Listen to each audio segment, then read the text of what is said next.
खरं म्हणजे ज्या घडामोडी चाललेल्या आहेत या अतिशय सकारात्मक सुरू आहेत. त्यामुळे फारसं त्याच्यावर भाष्य करणं योग्य नाही आहे. परंतु आपल्या सर्वांनाच हे ज्ञात आहे की गोकुळ दूध संघ आमचे नेते महादेवरावजी महाडिक साहेब यांच्या ताब्यामध्ये 25 वर्ष होता. खूप चांगल्या पद्धतीनं संघ चालवला होता. खूप चांगल्या पद्धतीनं ठेवी होत्या, चांगला दर दिला जात होता आणि नावारूपाला आणण्याचं काम महाडिक साहेब आणि पी एन पाटील साहेब यांच्या नेतृत्वाखाली त्यावेळी झालेलं होतं. महाविकास आघाडीचं सरकार आल्यानंतर तथाकथित तिथल्या काही मंडळींनी एकत्रित येऊन महाविकास आघाडीचं पॅनल महाडिक साहेब आणि पी एन पाटील साहेब यांच्या विरोधात उभा केला आणि एकत्रित येऊन त्यांनी ही निवडणूक लढवली आणि मग तो संघ त्यांच्या ताब्यामध्ये गेला. परंतु आता या आत्ताच्या कालावधीमध्ये कसा कारभार चालला आहे हे सगळ्यांना माहिती आहे आणि त्यामुळे माझ्यासारख्याला एका भारतीय जनता पार्टीच्या कार्यकर्त्याला असं वाटतं आहे की आता महायुतीचं सरकार राज्यामध्ये आहे तर महायुतीचाच त्या ठिकाणी अध्यक्ष व्हावा अशी माझी इच्छा आहे. आता ज्या काही घडामोडी होत आहेत, डोंगळे साहेबांनी आपल्याला काय सांगितलं आहे, मुख्यमंत्री महोदय उपमुख्यमंत्री महोदय काय बोललेले आहेत हे आता आपल्या सगळ्यांच्या समोर आहे. बघूया, सकारात्मक विचार ठेवून आपण पुढे चाललेलो आहोत. तर वेगवेगळं पाहायला मिळायचं, मात्र आता त्या ठिकाणी परत सांगा. कोल्हापूरचं राजकारण हे गटातटाचं यापूर्वी देखील पाहायला मिळालं, मात्र आता गोकुळमध्ये महाविकास आघाडी आणि महायुती हे पहा, यापूर्वी गटातटाचा म्हणण्यापेक्षा चांगला कारभार करण्याच्या दृष्टिकोनातून महाडिक साहेब, पी एन पाटील साहेब, नरके साहेब यांनी हा संघ नावारूपाला आणला अगदी जागतिक स्तरावर. हे आघाडीचं सरकार आल्यावर हे कोणी केलं तर इथले जे माजी पालकमंत्री होते त्यांनी ती शक्कल लढवली आणि मग मुख्यमंत्री महोदयांच्या त्यावेळच्या मुख्यमंत्री महोदयांचा आधार घेऊन त्यांनी महाविकास आघाडीचं पॅनल केलं आणि म्हणून आता त्याला तसं स्वरूप आलेलं आहे. मग आताही त्याच पद्धतीनं पुढे जावं लागेल की आता महायुतीचा अध्यक्ष व्हावा ही सगळ्यांची भावना असणं स्वाभाविक आहे. या गोकुळवर महायुतीचा अध्यक्ष व्हावा यासाठी आपण मुख्यमंत्री आणि उपमुख्यमंत्र्यांची भेट घेतली होती. अजितदादांनी हा विषय इथंच थांबवा अशा पद्धतीने सूचना केल्या होत्या.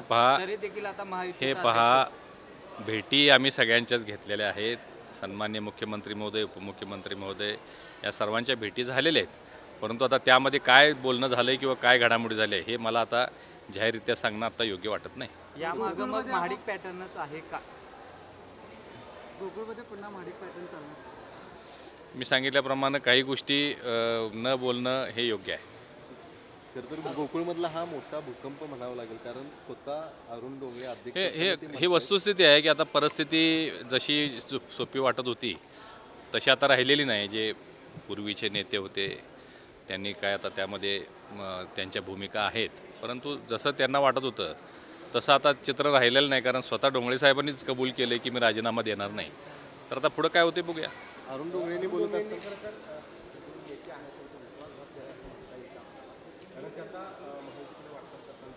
No comments.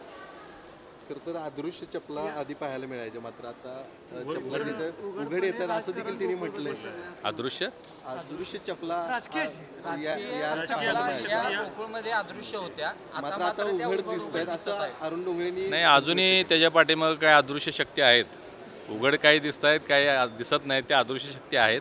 आणि म्हणून मी सांगितलं की चांगला निकाल कोल्हापूर दूध संघाच्या जिल्ह्याच्या राजकारणाच्या दृष्टिकोनातून, शेतकरी दूध उत्पादक सभासदांच्या हिताच्या दृष्टिकोनातून निर्णय होईल असा मला विश्वास आहे.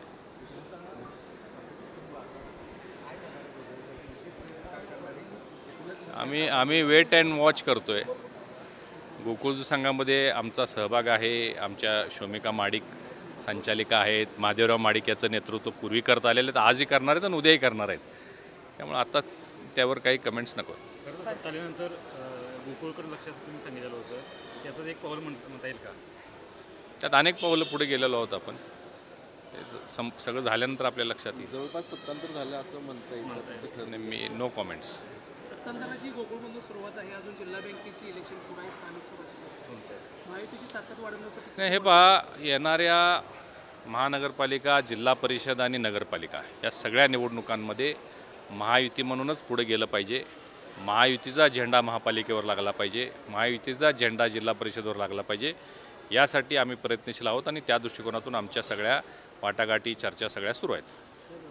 विमानतळासंदर्भात उद्यापासून नागपूर सुरू होते, काय काय डेव्हलपमेंट आहेत नवीन? कोल्हापूरच्या शिरपेचात आणखीन एक मानाचा तुरा रोवला गेला असं म्हणावं लागेल. आपल्याला कदाचित लक्षात असेल की कोल्हापूरचं विमानतळ 15 वर्षे बंद होतं. 2014 ते 19 ज्यावेळी मी लोकसभेमध्ये निवडून गेलो आणि आपण खूप त्याच्याशी पाठीशी मेहनत केली आणि त्यावेळी या विमानतळाला 274 करोड रुपये मंजूर झाले. एक अद्यावत असं कोल्हापूरच्या नावाला रूपाला साजेल असं विमानतळ इथं झालेलं आहे.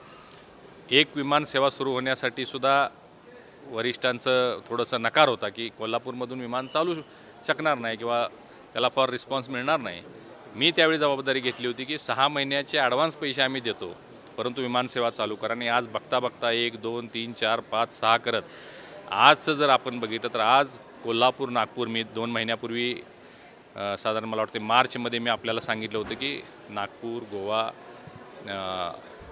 गुजरातमध्ये सुरत अशा विमानसेवा आपण चालू करत आहोत. त्यातलं एक आज सुरुवात होते ती म्हणजे कोल्हापूर नागपूर. आणखीन त्यामध्ये भर पडलेली आहे आणि आणखीन 3 विमानसेवा सुरू होत आहेत. कोल्हापूर हैदराबाद, कोल्हापूर बेंगलोर इंडिगोची पण आहे आणि हैदराबाद बेंगलोर आता स्टार एअरवेजची सुद्धा सुरू झालेली आहे. आठवड्यातून 5 दिवस कोल्हापूर नागपूरची ही विमानसेवा स्टार एअरची सुरू होते आहे. आपल्याला कोल्हापुरातून मराठवाडा विदर्भात जाण्यासाठी कुठलंही साधन म्हणजे रस्ता आपण पाहिलं तर जवळजवळ 8, 10, 12 तास लागतात. रस्ते चांगले असले तरी खूप मोठा प्रवास आहे आणि म्हणून इकडून विमानसेवा सुरू व्हावी. खूप मोठ्या प्रमाणात लोकांची येण्याची कोल्हापूरला इच्छा असते. कोल्हापूरचे लोक त्या भागात जातात आणि त्यामुळे ही विमानसेवा आज सुरू होते. कोल्हापूरकरांच्या सेवेसाठी त्याचा खूप मोठा फायदा कोल्हापूरकरांना होईल. बेंगलोर आणि हैदराबादसुद्धा आणखीन एक विमानसेवा सुरू होते. सगळ्या फ्लाईट्स फुल आहेत.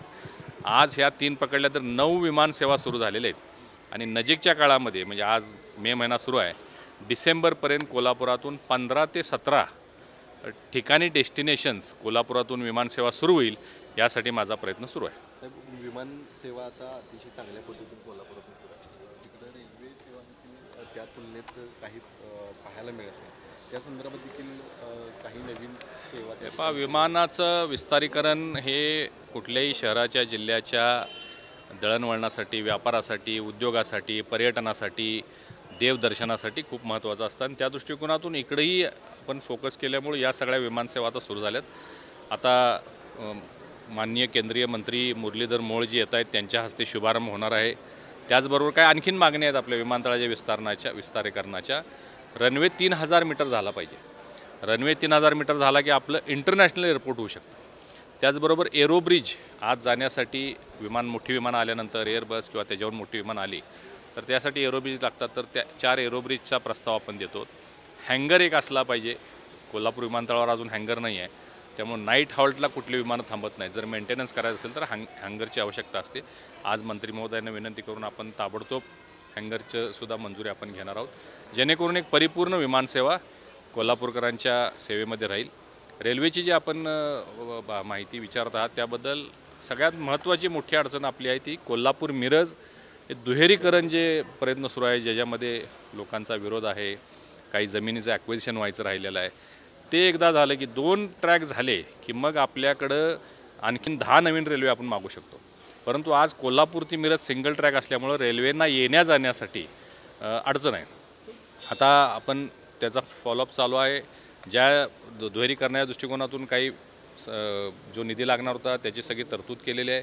लोकांच्याशी चर्चा करून एकदा भूसंपादन झालं आणि दुसरा ट्रॅक झाला की मग आपल्याला कोल्हापूरहून मुंबईला वंदे भारत, कोल्हापूर पुणे इंटरसिटी, कोल्हापूर मिरज अशा अनेक रेल्वेसेवा किंवा विदर्भात जाण्यासाठी, मराठवाड्यात जाण्यासाठी सुद्धा रेल्वेसेवा सुरू करता येतील. मुंबईसाठी आणखीन 1-2 नवीन रेल्वे मागता येतील. डबलिंग झाल्याशिवाय ह्या सगळ्या गोष्टीला चालना अजून मिळेल असं वाटत नाही. कोल्हापूर महानगरपालिकेच्या परियोजनाला धडक लागली असताना आपण ती घरगुती एक चांगल्या पद्धतीनं सुरळीत व्हावी यासाठी प्रयत्न करतात. इलेक्ट्रिक बस आहेत त्या मोठ्या प्रमाणावर आणतात. कसं नियोजन केलेलं आहे, मात्र अजून त्याचं जो इलेक्ट्रिक हब आहे तो अजून तयार होताना दिसत नाही. खूप वेळ घेतो. खूप प्रगती आहे. परवाच आपला त्या ठिकाणी एक दौरा झालेला आहे. कोल्हापूर शहरासाठी 100 इलेक्ट्रिक बसेस PM ई बस म्हणून एक योजना केंद्र सरकारची प्रधानमंत्री मोदयांची महत्त्वाकांक्षी योजना आहे. त्यातून आपण मंजूर करून घेतलेले आहेत. त्याच्यासाठी लागणारं जे सगळं बजेट आहे म्हणजे त्यासाठी लागणारं चार्जिंग स्टेशन, त्यासाठी लागणारे इलेक्ट्रिक रूम्स, त्यासाठी लागणारं जे काही इन्फ्रास्ट्रक्चर आहे सगळं केंद्र सरकारनं पैसे दिलेले आहेत. काम प्रगतीपथावर आहे. खूप मोठ्या प्रमाणात डेव्हलपमेंट आता तिथं झालेली आहे. प्रयत्न आपला असा आहे की 15 ऑगस्ट, आता हा मे महिना सुरू आहे, 15 ऑगस्टच्या आत जर त्यातलं चार्जिंग स्टेशनचं आणि इलेक्ट्रिक रूमचं जर काम झालं तर किमान 50 बसेस तरी आपण आणाव्यात आणि सेवा सुरू करावी. कारण हे सर्वसामान्य लोकांच्या म्हणजे जीवनदायिनी आहे KMT बस म्हणजे. आणि आपल्या KMTच्या बसेस जवळ 70 बसेस बंद पडलेल्या आहेत, अनेक नादुरुस्त आहेत. आणि त्या दृष्टिकोनातून इलेक्ट्रिक बस जर आली तर हा सगळा मेंटेनन्सचा प्रश्न निघून जाईल. ऑपरेटरही चांगला आहे, ज्यांनी खूप ठिकाणी काम केलेलं आहे, ते त्यांची टीम घेऊन येतील आणि 15पासून ही सेवा सुरू होईल आणि लोकांची चांगली सोय होईल असा मला विश्वास आहे.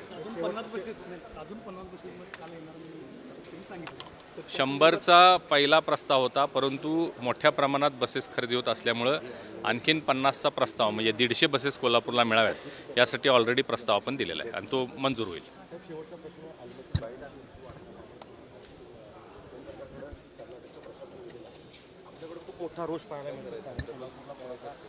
हे पहा, कर्नाटक काही जरी म्हणलं तरी आलमट्टीची उंचीही वाढणार नाही.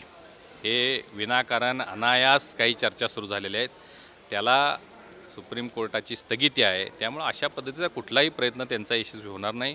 लवादानं पूर्वी काय सांगितलं होतं, लवादानं नंतर काय सांगितलं, हे सगळं आपल्या समोर आहे. त्यामुळे त्याची उंची वाढली तर त्याचा निश्चित फटका आपल्याला कोल्हापूर सांगलीला बसणार आहे, हे ज्ञात आहे. जे चर्चा होती की केंद्र सरकारनं परमिशन दिली, केंद्र सरकारकडं आज झालं, असं काही कोणतीही गोष्ट झालेली नाही. एखादं राज्य केंद्र सरकारकडं आम्हाला अशा पद्धतीची सुविधा पाहिजे म्हणून जाणं ठीक आहे. महाराष्ट्रसुद्धा आम्हीसुद्धा आमचं शिष्टमंडळ घेऊन आम्ही आपले केंद्रीय जल मंत्री CR पाटील साहेबांना भेटून या बाबतीतल्या सगळ्या ज्या सिरियस गोष्टी आहेत त्या सगळ्या सांगितलेल्या आहेत.